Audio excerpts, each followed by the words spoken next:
Hermosas y hermosos de mi corazón, ¿cómo están? ¿Bien? Pues espero que sí. Les voy a contar una historia de cuando yo tenía unos 7 años más o menos. Cuando tenía esa edad, mi padre me regaló 4 automóviles de colección, que eran así de pequeñitos, muy bonitos, con todos los detalles, sus puertas, sus ruedas bien hechas, bueno, preciosos. Y ahí nació un sueño en mí, que era hacer una colección de esos automóviles.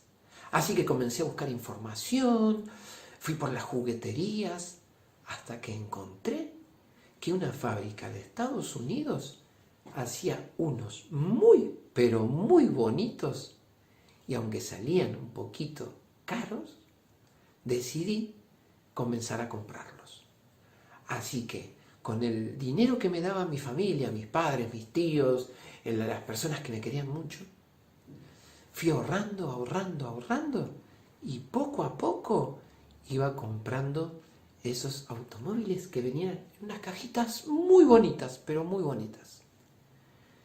Llegué a tener casi 80 automóviles de colección, que eran preciosos. Eran en escala, como de verdad, pero pequeñitos, preciosos. Y así cumplí uno de mis sueños, tener una colección de automóviles. El vídeo que vamos a ver ahora trata de algo de esto, de perseguir nuestros sueños y lograrlo, aunque mucho más importante es lo que logró nuestro protagonista. ¿Qué tal si lo vemos? ¿Sí? Dani, por favor, adentro vídeo.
A que sí, a que Pip, que así se llama nuestro perrito, logró algo muchísimo mejor. No solo cumplir sus sueños, sino también ayudar a una vida a que evitara un accidente. Pues muy bien, ese es un sueño también cumplido por Jesús. Cuando caminó por este mundo, se la pasó curando enfermos. Dice la Biblia que por las aldeas que pasaba, esa noche no se escuchaba ningún gemido. A nadie le dolía nada y estaban todos sanos y dormían en paz. Qué bonito, ¿no? Saber que donde pasaba Jesús, todo estaba muchísimo mejor. Pues eso puede ser realidad hoy también en nuestras vidas. Y nosotros podemos hacer lo mismo que hizo Jesús. Lo podemos imitar ayudando siempre a los demás en sus problemas, cuando están desanimados, enviándoles una carta, mandándoles un regalo, ayudando con nuestra comida, nuestros juguetes. Podemos hacer muchísimo, muchísimo bien, aunque hoy en día no podamos estar tan en contacto con la gente. Pero sí podemos estar atentos a las necesidades de los demás. Así que recuerda, estemos siempre expectantes de las cosas que necesitan los demás, porque en eso también, ayudando a los demás, está nuestra felicidad. Gracias por estar acá otra vez. Si Dios quiere, la semana que viene nos volvemos a ver. Adiós.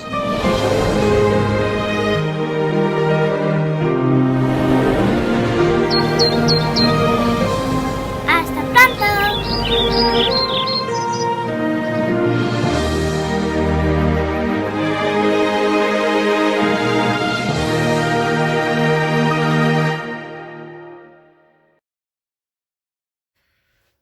Muy buenos días, feliz sábado para cada uno de ustedes, mis hermanos del distrito de Lomas de Zamora. Es un gusto y un placer compartir la reflexión bíblica en esta mañana y para esta ocasión vamos a abrir nuestras Biblias en el Evangelio según San Mateo, el capítulo 5, versículo 39 en adelante. La palabra del Señor dice lo siguiente: no os hagáis tesoros en la tierra donde la polilla y el orín corrompen, y donde los ladrones minan y hurtan, sino haced tesoros en el cielo, donde ni la polilla ni el orín corrompen, y donde los ladrones no minan ni hurtan, porque donde está vuestro tesoro, allí estará también vuestro corazón. Sin lugar a dudas, en un mundo cada vez más individualista, en un mundo cada vez más materialista, pero ¿qué hacer con los tesoros? ¿Cómo administramos los tesoros? Para eso, quiero invitarte a que podamos introducirnos justamente en el tema que vamos a desarrollar en esta mañana. El concepto de la ofrenda es un concepto que muchas veces necesitamos reflexionar, necesitamos pensar y ponerlo en oración. Cuando uno habla de las ofrendas, necesariamente tenemos que verlo de acuerdo a la óptica del Antiguo Testamento, pero también bajo la óptica del Nuevo Testamento. Por eso quiero invitarte y que en esta oportunidad podamos reflexionar en la óptica del Antiguo Testamento. Cuando hablamos de las ofrendas, tengo que llevarte justamente al servicio expiatorio. Es allí donde se ofrecían las ofrendas, los sacrificios de expiación. De acuerdo a Levítico capítulo 4, limpieza por el pecado. Levítico 5 nos habla justamente el servicio de expiación, de limpieza por la culpa. Pero siempre, por supuesto que no podemos leer todos los versículos, pero siempre las ofrendas estaban direccionadas y representaba a nuestro Señor Jesucristo como el único que podía traer expiación, limpieza de pecado.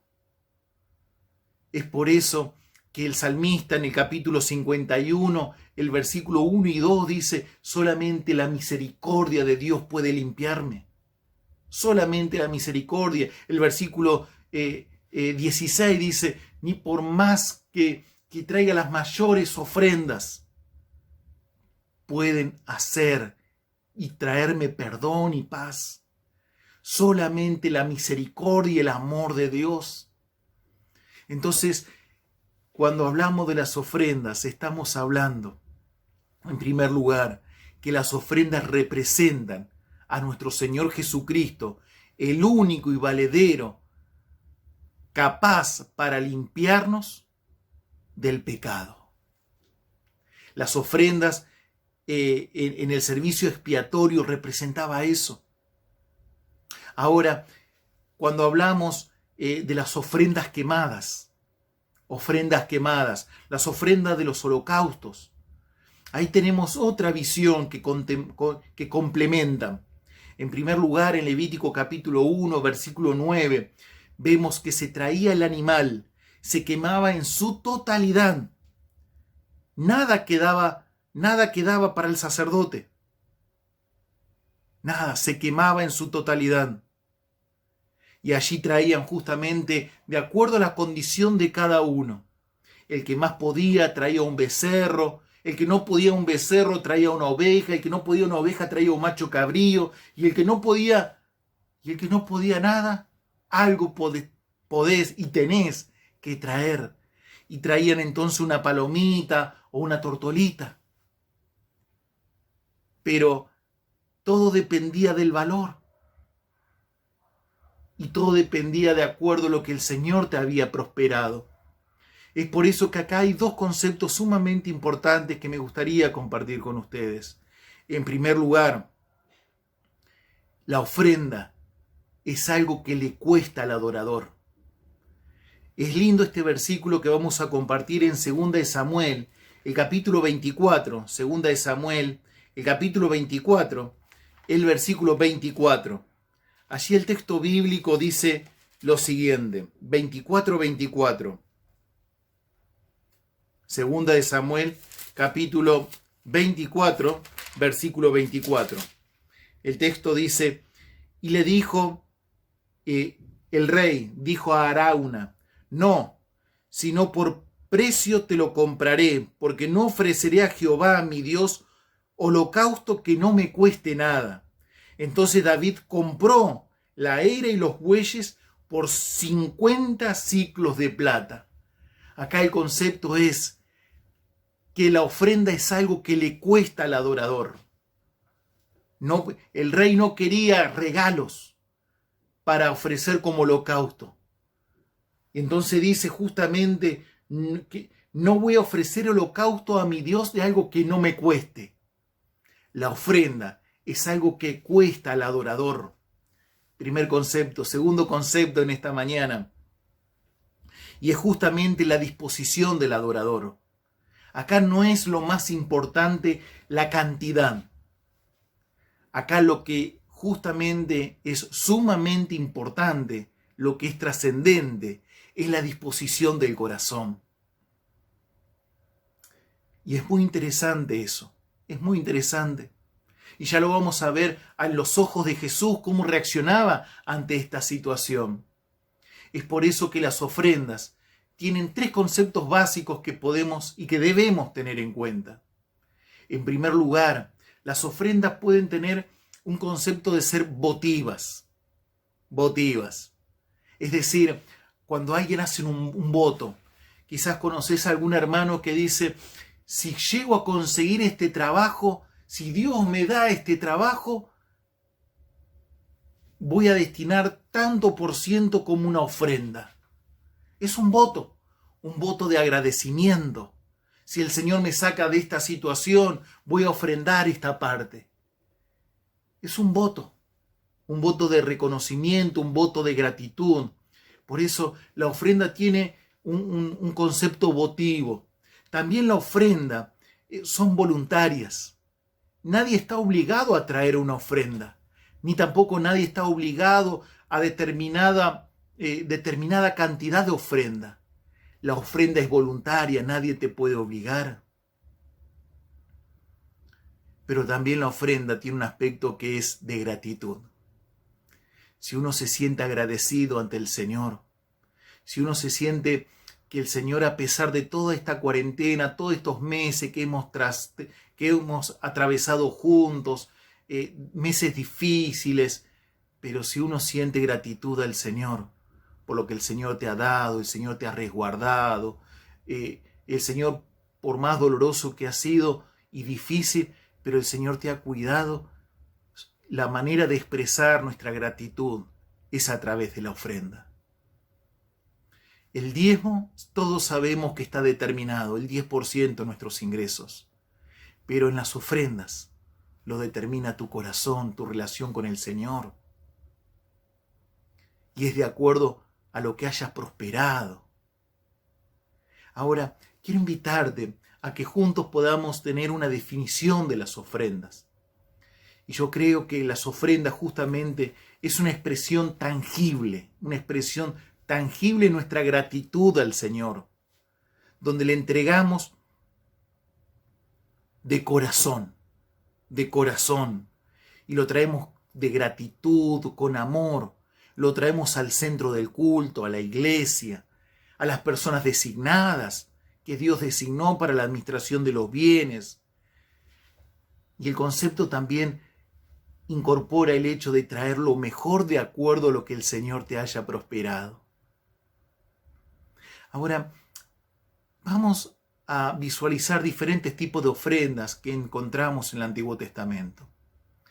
Una de ellas encontramos justamente la ofrenda de paz, que se encuentra justamente en Levítico capítulo 3, versículos del 1 al 7. Y es esa ofrenda que se devolvía la mayor parte al adorador.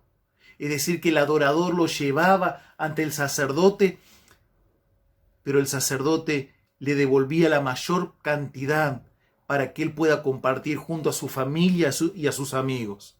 La ofrenda de paz era en beneficio para la familia y siempre tenía inherente los tres conceptos que acabamos de mencionar: votivas, voluntaria y de gratitud. La ofrenda de paz. También tenemos la ofrenda del cereal en Levítico capítulo 2, versículo del 1 al 10, que no lo estamos leyendo por cuestión de tiempo, pero vos en esta tarde lo podés hacer. Y allí encontramos justamente la ofrenda del cereal, que era harina fina mezclada con aceite. Y se lo ofrecía justamente como una ofrenda de gratitud.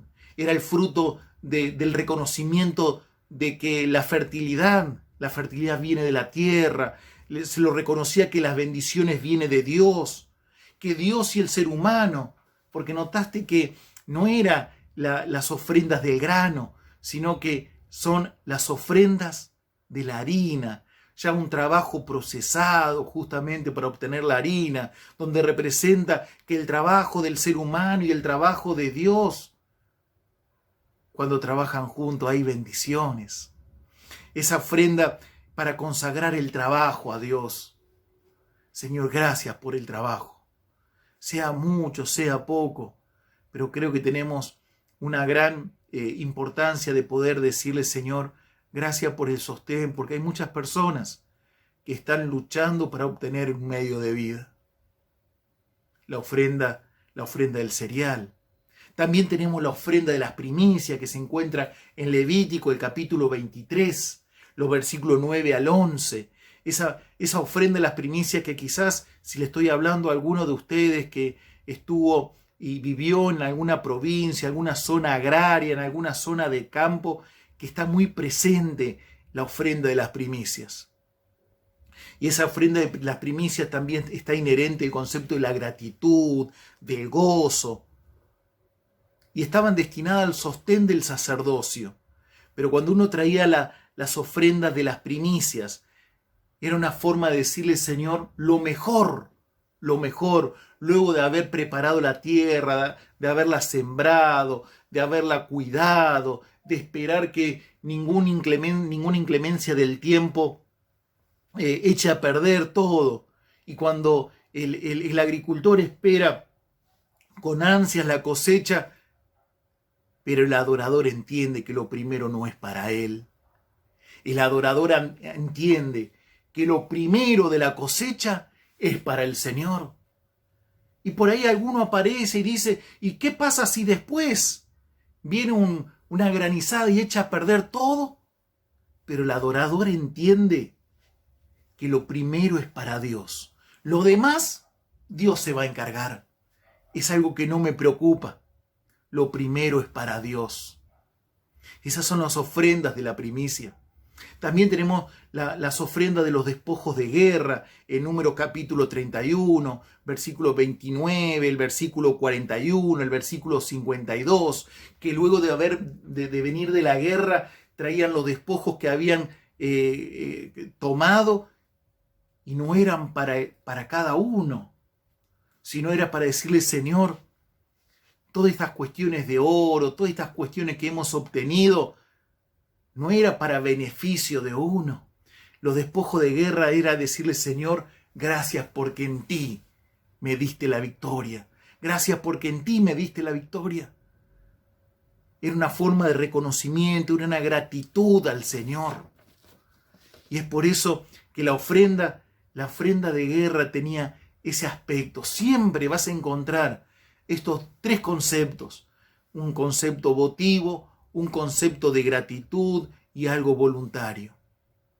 También encontramos en el Antiguo Testamento las ofrendas especiales, como en Éxodo capítulo 25, el versículo 2, el capítulo 36, versículo 3, encontramos donde se hacían ofrendas especiales para la construcción del templo, del tabernáculo. También encontramos en Segunda de Crónicas, el capítulo 24, el versículo 10, donde se recogía ofrendas para la mantención, la refacción del templo, porque el templo tiene que ser un lugar que esté a la altura del mensaje el cual se predica. El templo tiene que ser un lugar lo mejor que se vea en el barrio. Cuidado, mejorado, continuamente iluminado, con higiene, mantenido. Y las ofrendas están destinadas para aquellos. Se recogían ofrendas especiales. También tenemos las ofrendas especiales en el concepto de los panes ácimos, que en la peregrinación a Jerusalén también se los llevaba. Una forma de reconocimiento también. Qué lindo poder ver que todos estos aspectos, hoy, todo se centra en la ofrenda monetaria. Todo se encuentra en la ofrenda monetaria, que es la forma que hoy tenemos nosotros de expresar la gratitud. De paso, aquellos que hemos tenido la oportunidad de ser pastores en zonas rurales, muchas veces nuestros hermanos no tienen la forma de traer sus ofrendas en forma monetaria, y muchas veces nos han traído hasta hace algunos años atrás, donde estuve compartiendo con ellos sus ofrendas de la producción de su huerta, de su chacra, y nos juntábamos con la tesorera y teníamos que venderlo. Era la forma que él tenía justamente de traer su ofrenda al Señor. Por eso en Deuteronomio, el capítulo 16, Deuteronomio capítulo 16, versículo 16, para concluir en este punto. La palabra del Señor dice lo siguiente: 3 veces cada año aparecerá todo varón tuyo delante de Jehová tu Dios en el lugar que él escogiere, en la fiesta solemne, en los panes sin levadura, en la fiesta solemne de las semanas, en la fiesta solemne de los tabernáculos. Lo que está mencionando justamente en todo momento de fiesta espiritual. Y ninguno se presentará delante de Jehová, como dice el texto, con las manos vacías. Ninguno se presentará delante de Jehová con las manos vacías. Versículo 17. Cada uno con la ofrenda en su mano, conforme a las bendiciones que Jehová tu Dios te hubiera dado. Entonces, en primer lugar, ninguno debe presentarse, ninguno debe estar en el culto, presentarse ante Dios con las manos vacías. Yo sé que hoy por hoy tenemos dificultades para reunirnos, lo estamos haciendo por los medios tecnológicos, pero también podemos ofrendar a través de los medios tecnológicos, a través de los medios virtuales. no nos presentemos ante el Señor con las manos vacías. Segundo concepto, ¿cuánto debo ofrendar? La palabra del Señor no determina cuánto, pero sí el Señor te dice, cada uno conforme a la bendición que Jehová tu Dios te ha dado. Cada uno debe ofrendar de acuerdo a la bendición que el Señor le ha dado. Y en tercer lugar, termina el versículo diciendo te hubiera dado, es decir, que primero viene la bendición de Dios y luego la dádiva humana. Siempre el Señor nos ha bendecido. Decime, ¿el Señor te ha bendecido a ti? Poco, mucho. Tenemos un Dios que es bueno y hace caer el sol sobre justos e injustos. Cuando reconocemos las bendiciones de Dios, siempre tenemos una dádiva, un aspecto de gratitud generoso para con el Señor. Primero viene la bendición, luego la dádiva humana. Mis queridos hermanos, 3 conceptos que no nos tenemos que olvidar. Las ofrendas son voluntarias, las ofrendas son de gozo y las ofrendas son de gratitud. ¿Qué dice la palabra de Dios con respecto a las ofrendas en el Nuevo Testamento? En primer lugar, tenemos que decir que de acuerdo a Lucas, el capítulo 11, el versículo 3, podemos encontrar que Dios es el que nos da la lluvia, el que nos da la cosecha, nos da el aliento. En Hechos, el capítulo 14, el versículo 17, podemos encontrar que Dios es el que nos da la herencia, los dones, el reino, la vida eterna. ¿Y por qué menciono esto, el dar? Porque justamente la palabra ofrenda viene del término didomi, que significa dar. Dar. Cuando uno ve en Mateo capítulo 10, el versículo 8, dice, de gracia recibiste, de gracia damos. Dad de gracia. Si vos reconocés que el Señor te dio de gracia, el Señor te desafía que seguís dando de gracia. Cuando uno mira las ofrendas en el Evangelio según San Mateo, el capítulo 2, el versículo 11, encuentra que los sabios del Oriente trajeron mirra, incienso, oro para recibir al niñito Jesús, porque lo reconocían como el Rey, porque la ofrenda representa eso, es homenaje, la ofrenda representa honor, la ofrenda representa también un ser superior. Los sabios del Oriente reconocían en Jesús un ser superior. Cuando uno va también y mira las ofrendas con respecto a Jesús, Jesús ponía el ojo, que es imposible dar ofrenda ante el Señor si no tenemos nuestras cuentas arregladas con nuestro prójimo. Hay un aspecto muy importante, muy interesante con respecto a las relaciones personales. Por ejemplo, allí en el Evangelio según San Mateo, el capítulo 5, el versículo 23. Mateo capítulo 5, versículo 23. El texto dice lo siguiente. Por tanto, si traes tu ofrenda al altar, y allí te acuerdas de que tu hermano tiene algo contra ti, deja allí tu ofrenda delante del altar y anda, reconcíliate con tu hermano y entonces ven y presenta tu ofrenda. Es imposible que podamos traer nuestra ofrenda al Señor si tenemos situaciones que no hemos arreglado para con nuestro hermano. Por eso la palabra del Señor dice, ¿tenés la ofrenda preparada? Sí, la tengo preparada. Pero no te olvides de arreglar este asunto con tu hermano. Es necesario. Para que una ofrenda sea aceptada por el Señor, tenemos que estar a cuenta con nuestro hermano. Y una vez que nos pusimos a cuenta con nuestro hermano, toma la ofrenda y tráela al Señor para que sea aceptada. De paso, Jesús cuando miraba y criticaba justamente el Corbán. El Corbán significaba justamente esa ofrenda donde una persona, un miembro de la familia decía, bueno, el padre, la madre, decía, bueno, cuando nosotros ya pasemos al descanso, vamos a donar nuestra propiedad al Sanedrín. Claro, y la pregunta que todo el mundo hacía, ¿y los hijos dónde van a vivir? ¿Y los nietos?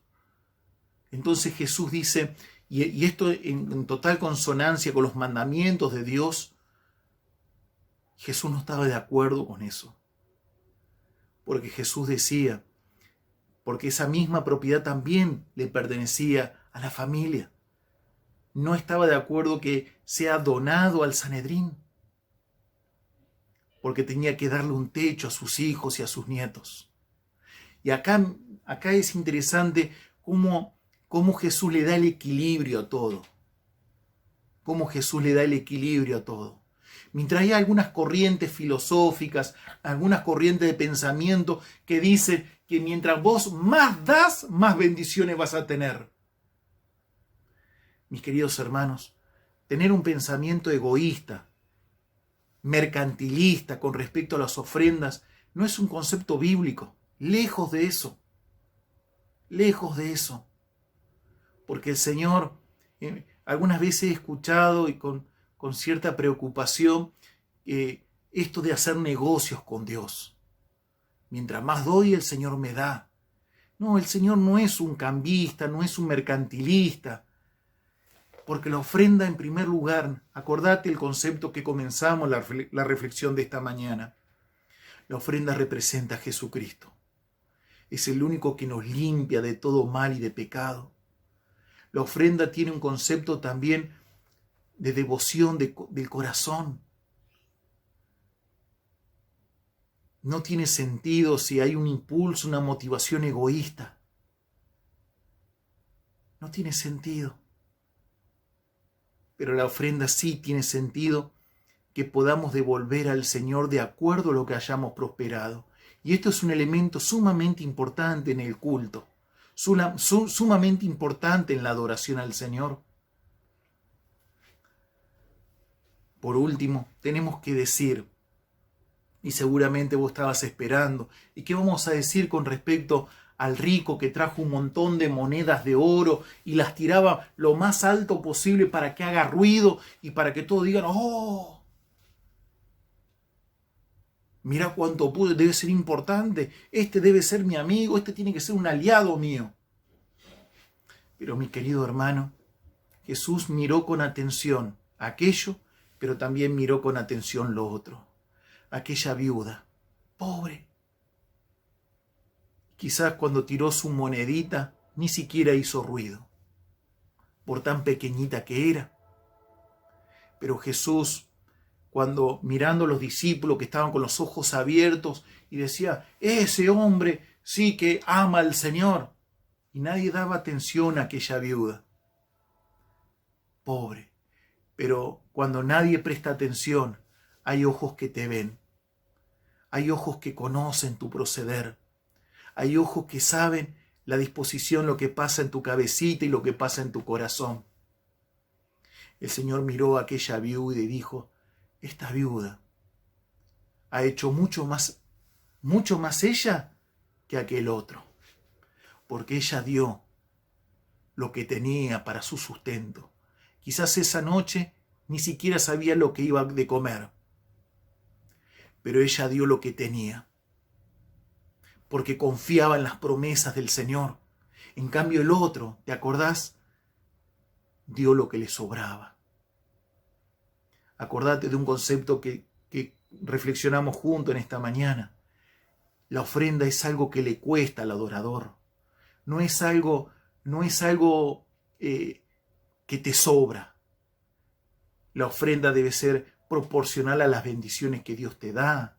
La ofrenda tiene que ser justamente planificada. La ofrenda debe ser una relación personal, vos con el Señor. donde no está determinado la cantidad, que eso lo definís vos con el Señor. Y eso es lo que lo hace maravillosa la ofrenda. Nadie va a poder determinar ni juzgarte por tu ofrenda.